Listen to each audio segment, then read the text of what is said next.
They call me soy sauce. They tell me to go back to my home country, that I need to leave, that I'm not welcome in Canada, that I'm an immigrant and I shouldn't be here. And this started, oh my God, I'm getting like,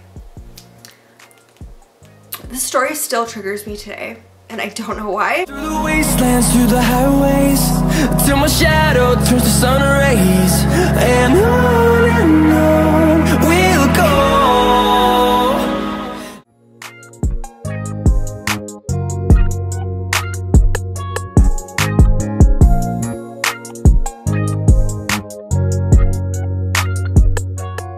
Hey everyone, it's your girl Leila. Welcome back to my channel. So in today's video, I'm going to be talking about a topic that I wanted to talk about for years. I don't know if I just wasn't ready for it, but I was kind of avoiding talking about this because it just is something that really affected me during this point in my life. So it's a little bit dark and I don't know. I just feel like with all that's going on in the world right now, this is something that needs to be addressed and something that needs to be talked about more, especially now this year that there's just so many hate crimes in my country alone. In my home province especially, there was a case of 3 people on separate occasions. I think 2 of them were actually elderly that were attacked because of their race recently due to the whole coronavirus situation. This stuff is still definitely happening today and I feel like I just finally want to talk about it. So in this video, I'm going to be talking about something so serious, and if you guys are triggered by racial bullying, racial attacks or anything like that, please don't watch this video. Watch one of my other ones. But yeah, so in today's video, I'm basically just going to be talking about my childhood and how I was bullied because of my race. So please go ahead, click the subscribe button below if you haven't already. I upload 3 times a week, Sunday, Wednesday, and Friday.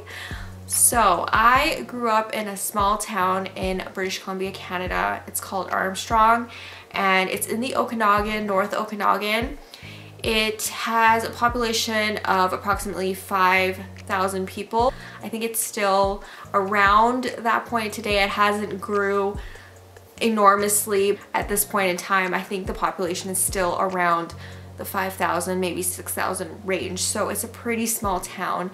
And I'd say most of this town was white people. 85% of this town was white people. I would say 10% was native and maybe 5% was Asian. I'm talking about this point in time when I grew up there in the late 90s. So that's kind of the population that we were dealing with. All the Asian people knew each other. My mom knew all the Asian people in that town. We literally could count the amount of Asian families on our hands. It was not that many at all. My mom worked at 2 Chinese restaurants when we lived there. The only 2 Chinese restaurants, the only 2 Asian owned restaurants in that town. The Asian population, the Filipinos, Viet, Chinese, they kind of just stuck together because there were so few of them. Where I went to school in particular, there wasn't as many Asians. I feel like all the Asians I knew at that point in time that went to my school were in different grades. So I don't know if they ran into these issues too. I mean, I'm sure they probably did. I don't know, maybe it was just me. I have no idea. By the way, if you guys didn't know, if you're watching me for the first time, I am half Asian. My mom is Filipino, my dad is Caucasian. So when I went to school, I always felt different. I went to school with a bunch of Caucasian children with blonde hair and blue eyes, and the few native people that were there. Like I said, there was some Asians, but they were in different grades than me, and they were all just like me. They were mixed, so they were all half Asian. I just want to say this really quickly because somebody commented on the last video I did where I talked about what it's like growing up mixed, and I had mentioned this video briefly. I think I mentioned doing this video back in 2018, but I never did it. Now, somebody commented on that video asking me if the reason why I dyed my hair blonde was because I was bullied as a kid and because I went to school with mostly Caucasian people. Everybody had blonde hair and blue eyes like I just mentioned, and they asked me if I dyed my hair blonde so I could fit in and look more white or more Caucasian, and I'm just like, no. I have always wanted what I can't have, basically. I've always wanted blonde hair and blue eyes. The blue eyes thing, I'm just gonna accept it that I'm never gonna have blue eyes unless I do unless I get like contact lenses or something. But yes, I've always wanted blonde hair ever since I was a kid, so that's why my hair is blonde. It doesn't have anything to do with trying to look white. It doesn't have any rhyme or reason to do with that. It's just that I like the way blonde hair looks on me better than dark hair. So that is why my hair is blonde, not because this whole situation affected me so much that I felt like I had to go out and dye my hair blonde, okay? I just want to put that out there. The first time that I can really remember myself being bullied was back in like the 2nd grade, and it was this kid with blonde hair and blue eyes and his friends. His friends came along later on, but at that point in time, it was him specifically. He would target me out of all the kids in my class, and I always wondered why. And this wasn't just like, oh, I like her, so I'm gonna be mean to her kind of thing. This was just an ongoing thing that he would do. It started off like by small little snide comments and stuff, and he was just the nicest kid to everyone else in my class, and I never understood this at all. Like, I never understood it. I'm like, why are you being so rude to me for absolutely no reason? Like, I did realize that I look different than everybody else in my class. I had dark hair pretty much and really light skin. I thought like that might be a part of it, but I never really knew for sure if that was the whole reason why he was so mean to me for no reason. And just, he would say things, he would do things in class. He was just really rude to me. Particularly me. There was nobody else he was rude to. And my mom had always picked me up after school, like every single day. She would always pick me up after school. My mom is like the most overprotective Asian mother that you can ever think that you would have. So that's my mom. She would always pick me up every day from school. I would not be allowed to take the bus home, nothing like that. She would walk like 15-20 minutes to pick me up every day. So everybody knew that I was Asian, that I was different.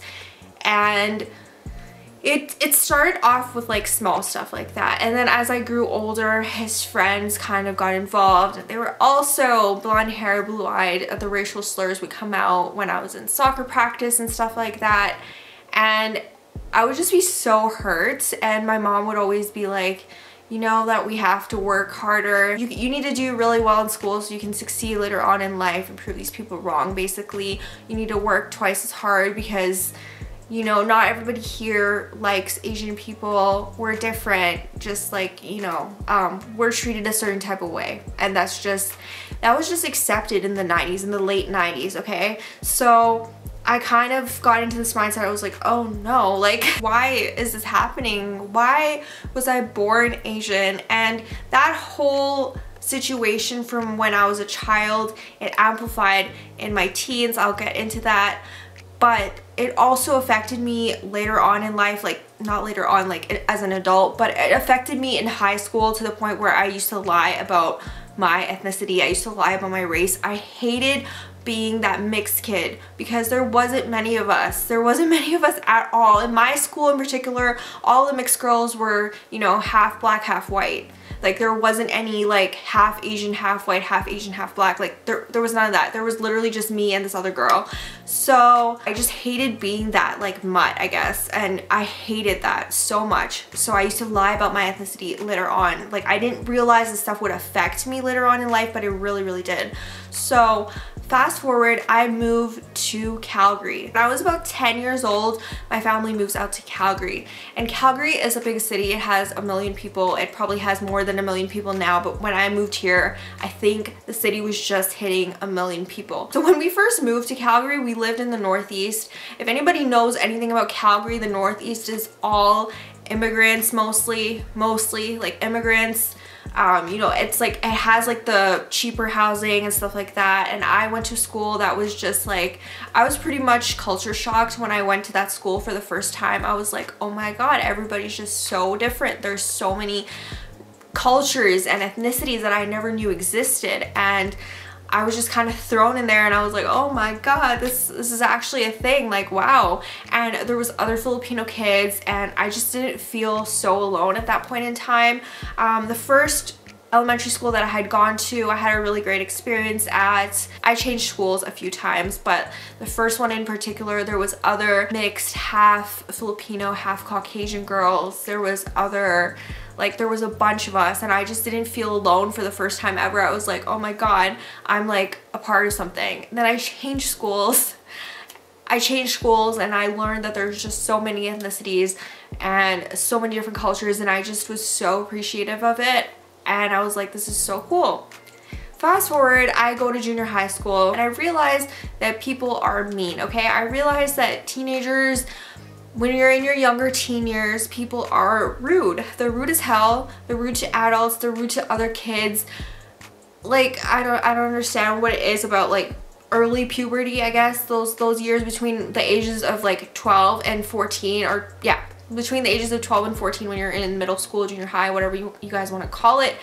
Those are the years that kids are just rude. And I remember switching schools because I wanted to be in French immersion. So I had gone to the junior high that was like across from my elementary school. That's where all of my elementary school classmates and stuff went. They went like right next door. I started off there, but then I decided I wanted to get into French immersion. I just thought it would be better, like not only for my education, but I've always been interested in the French language. I've always wanted to learn like another language basically. So my parents agreed because we were moving, so they transferred me over, and this is where the bad experiences just started. So in drama class, I remember these two kids, and like literally my first day there, the teacher could not pronounce my name. I have a Hawaiian name. My full first name isn't actually Leila, it's Leilani.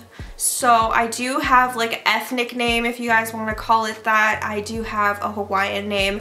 So the teachers that I went to school with could never really pronounce my name, and they'd always butcher it. They'd call me Lalaine. I'd always have to correct everyone like my whole entire life. That's why I dropped the NI off of my name and just go with Leila now, because it's just so much easier for people to say. It's like literally 2 syllables.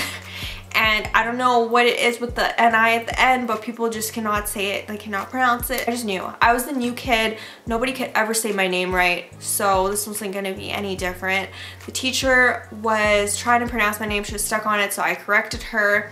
And then she asked me if I was from Hawaii or if I was Hawaiian. And this is when things really started. The 2 boys, they started giggling at this question for no reason. And the teacher just kind of like gives them the warning stare, if you guys know what that is. She just kind of like looks back at them and just kind of gives them the stink eye. And so at this point, I'm like, no, I'm not Hawaiian. I'm not from Hawaii. That's just like where my name is originated, but I'm actually Asian. She's like, oh, okay, that's cool. School progresses. The next day comes along and stuff. I have drama class again, and this is when it starts.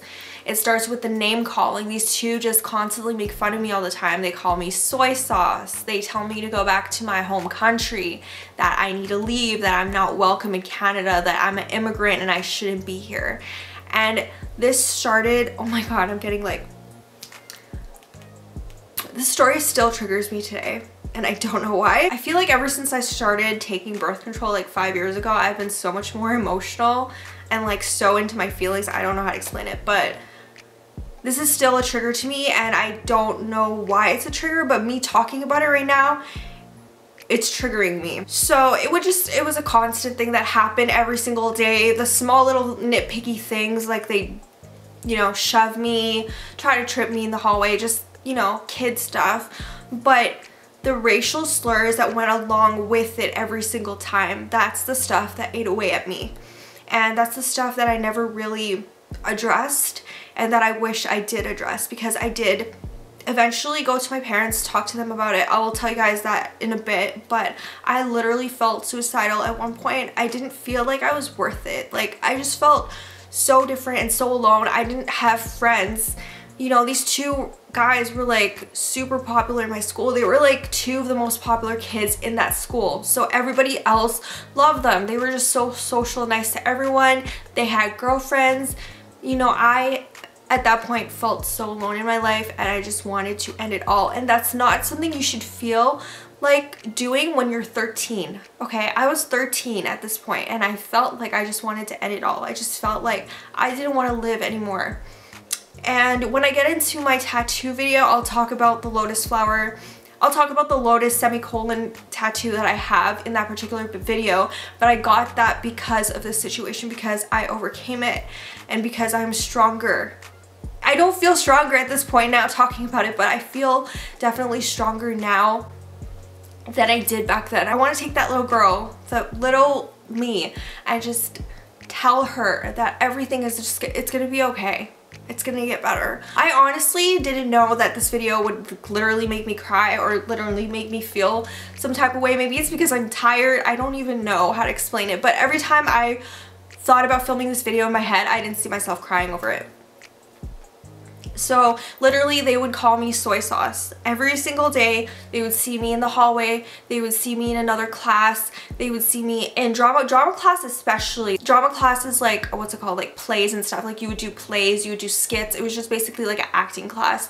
This is when, you know, you're not sitting at a desk, you're not sitting with like papers or anything unless you're reading a script. This is a class where you're kind of free to do things on your own, and that's the class that they would pick on me the most because they weren't stuck to a desk. They weren't, you know, told to shush by the teacher or anything like that. So this is the class where they would bother me the most. So it would always be things like soy sauce. They would always call me soy sauce. They would always tell me to go back to my home country, that I didn't belong here, that immigrants don't belong here, that all of the stuff. They just were like so entitled. And I feel like at this young of an age, you just don't get this stuff, especially at that point in time where, like, yeah, computers were kind of a thing, but it wasn't to where it is today. You know what I'm saying? Like, they had to have gotten these feelings, these type of racial slurs and all of this stuff from someone else, from their parents, right? It wasn't like 13 years old. Like, where are you getting this from? You're getting this from an adult. You're getting this from another influence, maybe an older brother, maybe an older sibling. I don't know, but this stuff is ingrained into your head for a particular reason. You're hating on me for my race for a particular reason because you think you're better than me. Whatever the case may be, this isn't just coming from you. This is coming probably from an outer source, from like your family member or something like that. Maybe you were raised your whole life to hate Asian people. I don't know. I just remember being so depressed and just not wanting to go to school. I started like making stuff up. I would always tell my mom that I would have a stomach ache. Literally like every day I would have a stomach ache, and to let me stay home from school. And like the first week it was fine and dandy. Like my mom like actually bought me ginger ale and stuff like that and stuff to help my stomach because she thought I was genuinely sick like the first time it happened, right? So as like the next week went on, I was like, oh, you know what, maybe I'm starting to get my period or something. Like maybe there's a reason why my stomach is hurting, but I just don't feel well enough to go to school. And she's just kind of like, huh? Like, you were sick last week, like your stomach was hurting last week. If you were really getting your period, you would have gotten it already. Like at this point I didn't have my period, so my mom knew that there was something weird and there was something off. Third week comes around and it's the same thing. I'm like, I don't want to go to school, I have a stomach ache, blah blah blah. And she's like, okay, there's something going on and you need to tell me what it is because you don't have a stomach ache. And I was like, fine, you know what's really going on is this. And I tell her everything. I tell her the whole story. I tell her about these two boys that are bullying me for the past like 2 months, about my race, about all this stuff. And to be completely honest, my mom isn't completely shocked with the whole situation because when we did move to Calgary, she did have a bad experience when she went to this government building downtown. It's this government building that you have to go to get your passport, to get any kind of like government documents, your permanent resident, whatever, citizenship documents, whatever like the case may be. I think she went there to get her birth certificate or something like that. But they told her she had to go like to the Philippine embassy. I don't even know. But she went to this building in downtown and like this guy literally told her to go back home to her own country. And he was not a Caucasian man, okay? He was very obviously from another country himself. So that happened when we first moved here. So my mom wasn't completely shocked. Like she knew that I was gonna experience racism at some point in my life, and so she kind of was like, why didn't you tell me? You know, this happened to me when I was at the government building like before, like a couple months ago. Like, you know, this stuff goes on, why didn't you talk to me about it? And I was like, because I was scared, and I knew you would make me go to school, and I don't want to go to school. I don't want my teachers involved. I didn't want the principal involved, but of course it's my parents, so of course they involved the principal. They told the principal what was really going on. The principal had talked to these two. I don't know if they were suspended. I think they were literally just like slapped on the wrist and let them go on with their lives. And the principal was just basically like, don't ever do this again, blah, blah, blah. But of course, when that happens, it makes everything 10 times worse. So it was fine for like a couple weeks. I think this was around like winter break time, so it was fine for like maybe a week before winter break. I didn't have social media back then. Social media didn't really exist back then. So this was like early 2000s, right? So winter break went along and everything like that, and then after winter break, that's when things started to get worse and worse and worse and worse. There was more name calling, more racial slurs coming out, more like shoving and stuff like that. And I honestly at one point actually did feel like homicidal. Like I really wanted to hurt them. I wanted to hurt them like they hurt me, but worse. Like I wanted to slam their heads both into like the wall when I was standing behind them in drama class, because they would make me like, they would leave the classroom like first before me, and if I was ahead of them, they would like literally pull me back, so I was at the end of the line, so I would be the last person to leave the classroom. I literally don't know how the teacher didn't see all of the stuff that was going on. I really don't know if she like shot a blind eye to it or something like that. I don't know how she just let it go on, or how she didn't see it or anything like that, but like it would happen. So they would push me to the back of the line and stuff like that, and I remember being behind them and I just wanted to shove their heads into like the corner of the door to like hurt them really bad, or like worse. So I just felt depressed, suicidal, homicidal.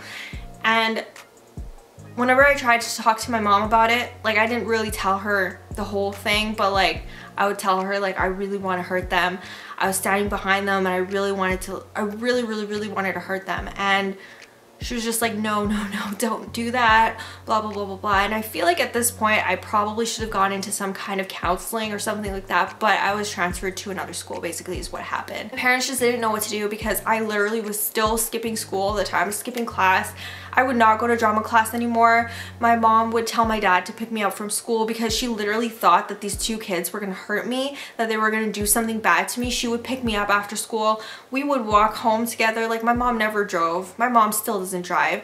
So whenever she would pick me up from school, we'd walk home together. We'd take the bus together and stuff like that. So she'd always pick me up from school. I would never see them after school, probably because they were taking the like school bus, but me and her would take like the transit bus. So at this point, they just moved me to another school to kind of like fix the problem, but didn't really fix the problem, because I still had those thoughts in my head where like I wasn't worth it, that I just had no self-confidence at all, even when I transferred schools and things were better and I wasn't being bullied about my race. Like I went to a more ethnic school this time. Like I had gone back to the school that was beside my elementary school, if that makes sense. I had gone back to that junior high school. So with all of the ethnicities, all the Asian people, all of the Indian people, all of the Arabs, like just all these cultures and stuff like that. So I really wasn't bullied for my race in that school. I was bullied for other things like my looks, because my teeth were just like a hot mess. They were messed up until I got braces in high school, but like it was just so weird to go to a school that I didn't have to be scared every day. I didn't have to deal with people that would make me feel completely worthless. Like I said, I never saw a counselor. I never saw anyone about this situation. I never talked to anyone about it, ever. And I feel like if this is happening to you, please talk to somebody about it, because all those thoughts in my head that was going through my head at that point in time were not pleasant things, not things that a 13-year-old should ever have to be dealing with. So I really wish that I had talked to somebody back then. Maybe it would have fixed my issues of feeling completely worthless, because I literally went back to that junior high and like I was so shocked every day that I wasn't bullied for my race. And then when I went to high school and stuff like that, I was still like, I was hanging out with somebody too. Like, she was my best friend at the time, and she had really low self-esteem. She was also Asian. I always thought she was so pretty, but she had no self-esteem. And hanging out with people like that, when you're already like that, you're already broken, you already have these issues going on that you haven't really dealt with, just kind of made like a toxic friendship. And I became friends with my best friend today. I'm still so thankful for her for bringing me out of that place where I just felt so worthless, and she just brought my confidence back up and made me feel so worth it. She made me feel like I'm beautiful, and she made me learn to love myself, and I completely 100% appreciate her for that. So yeah, that is my story. It's crazy because I don't know if you guys know this, but Andy, my fiance, he is also the same ethnicity as me. He is Filipino and Swiss. So well, I'm not Swiss, but like he's Filipino and Swiss. He's Filipino and European, and I'm also half Filipino, half European. And he never experienced any of this at all. I asked him briefly at one point, I was like, when you were growing up, did you ever get bullied for your race, for your ethnicity? And he's like, no, never, that's never happened to me. And I'm like, oh, like I just thought it was normal, you know? Like, I don't even know how to explain it. Yeah, that is my story. I hope you guys learned something from this video. I don't know if you guys fully enjoyed this video, but maybe you can relate to me. Maybe this is happening to you, maybe this is happening to your kids. But like, being attacked for your race, being attacked for your ethnicity, this is something that still happens today, and I'm so sick of it. And it's like, this story took place when I was 13, you guys, and I'm 28 right now. So this was like more than 10 years ago, and it's still happening today. So I just really want you guys to just, if you're going through something, get help, deal with your issues, because like, honestly, I could have turned out so much worse. Okay, like I literally could have turned out so much worse. You know, I could have could have got into a bad relationship because I literally thought I was worthless at that point in time. And if I didn't have good friends to help me through this, who knows where I would have ended up. If you need any type of help or anything like that, you can relate to my story, please DM me on Instagram, because like, I literally felt like I had gone through this alone this whole time. So yeah, that is pretty much it. I will see you guys in my next video. Bye everyone. Hold me close till I get up. Time is barely on our side. I don't wanna waste what's left.